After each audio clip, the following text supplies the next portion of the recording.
Loud speaker एक मुफीद तरीन चीज़ है जो इंसान की आवाज़ को दूर तक पहुंचाती है। लाउड स्पीकर के इस्तेमाल के सिलसिले में इस वक्त चंद मसाइल बयान किए जाते हैं। उनमें से पहला मसला, मस्जिद के अइम्मा हजरात और मस्जिद के मुंतजिमीन मस्जिद के माइक के इस्तेमाल के सिलसिले में इस्लामी उसूलों को समझे। उसमें पहला उसूल यह है कि मस्जिद का माइक महल्ले भर के लिए सिर्फ अजान के लिए इस्तेमाल होगा। अजान के अलावा दूसरे किसी भी चीज के लिए खुला माइक और सारे महल्ले वालों के लिए माइक इस्तेमाल करना सही नहीं है। लिहाजा वाजों के लिए जो माइक इस्तेमाल किया जाता है पूरे महल्ले के लिए, ये भी गलत है।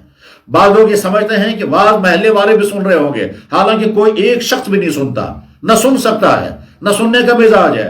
लोगों को ख्याल रहता है कि घरों में हमारी खवातीन सुन रही होगी। ये अहमकाना ख्याल है। कोई खातून घरों में नहीं सुनती, न सुनती है, न सुनने का उसे मौका है, न सुनाई देता है, न समझ में आता है। इसलिए वाजों के लिए खुलेआम माइकों का इस्तेमाल, बाजारों में माइकों का इस्तेमाल वाजों के लिए सही नहीं है। इसी तरह से नात शरीफ करने के लिए खुलेआम माइकों का इस्तेमाल, कि महल्ले वाले सुनना नहीं चाहते और आप उनको नातें सुना रहे हैं। इसी तरह से अगर कोई इबादत करनी हो और इबादत जो है वो माइक पर की जाए, चाहे वो कलिमात पढ़ने हो, चाहे वो औराद शरीफ पढ़नी हो, चाहे वो वज़ाइफ पढ़ने हो, चाहे वो दुरूद शरीफ पढ़ना हो, ये अवाम को सुनाने की चीज़ नहीं है, ये खुद ज़ात की इबादत है।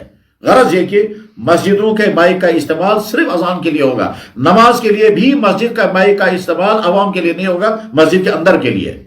मस्जिद के मुंतजिमीन को चाहिए कि मस्जिद में दो तरह के माइकों का इंतजाम करें, एक माइक पूरे महल्ले वालों के लिए और एक माइक मस्जिद के अंदर के लिए। जो मस्जिद के अंदर का माइक है वो नमाजों के लिए, वाज के लिए और इन दो चीजों के लिए इस्तेमाल किया जाए, और मस्जिद के बाहर का माइक जो है वो सिर्फ अजान के लिए इस्तेमाल किया जाए, इसके अलावा और किसी चीज के लिए नहीं। यही ज़ाब्ता है। अगर ये ज़ाब्ता समझ में आ जाए और दिल कबूल कर ले तो ये दीन पर अमल होगा, और अगर समझ में भी नहीं आ रहा है या दिल मानने को तैयार नहीं है तो उस पर सिवाय इन्ना लिल्लाह पढ़ने का और क्या कहा जाए। कि दुनिया भर को तो समझाया जा रहा है कि सौती आलूदगी से बचो।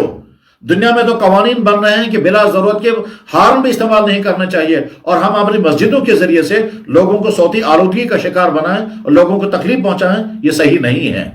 जनाब रसूलुल्लाह सल्लल्लाहु अलैहि वसल्लम रात को तहज्जुद की नमाज पढ़ने के लिए जब कयाम फरमाते थे, खड़े होते थे, तो इस तरह से उठते थे कि हज़रत आयशा बयान करती हैं कि मेरी नींद में भी खलल नहीं होना चाहिए, इतनी आहिस्तगी से उठते थे। फिर आहिस्ता से दरवाजा खोलते थे ताकि मेरी नींद में खलल न हो। यहां तक कि अगर कोई इंसान सोया हुआ हो और दूसरा इंसान वहां तहज्जुद की नमाज पढ़ना चाहे, तिलावत करना चाहे, तो इतनी ऊंची आवाज से तिलावत करने की इजाजत नहीं है कि सोने वाले की नींद में खलल पड़ जाए। जो इस्लाम इतनी बारीकियों की रियायत करता हो और कि दूसरे के आराम में खलल अंदाज होने की इजाजत न देता हो, वो इस्लाम कहां इजाजत देगा कि हम मस्जिदों का माइक इस्तेमाल करें और वो भी लोगों को खलल में मुब्तला करने के लिए। और माइक का दूसरा